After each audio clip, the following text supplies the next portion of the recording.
मुंबई लोकलमध्ये पावसामुळे दरवाजा बंद करण्याच्या वादामधून झालेल्या मयांक लोहार हत्या प्रकरणात आरोपी रोशन सुवर्णा याला न्यायालयानं 30 जूनपर्यंत पोलीस कोठडी सुनावली आहे। मयांक लोहार याची हत्या करणाऱ्या रोशन सुवर्णा याला रेल्वे पोलिसांनी न्यायालयात हजर केलं होतं।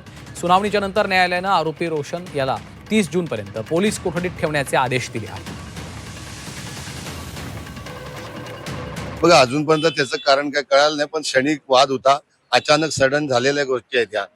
त्यामुळे ह्याच्या मागे काय कारण आहे ते आता पोलीस तपासात जे येईल त्याला आम्ही आमचा डिफेन्स देऊ। आरोपीचा बॅकग्राऊंड आहे, तो काहीतरी बारकोडचा बिझनेस करतो, काहीतरी ते छोटंसं व्यवसाय आहे असं आम्हाला माहिती मिळाली।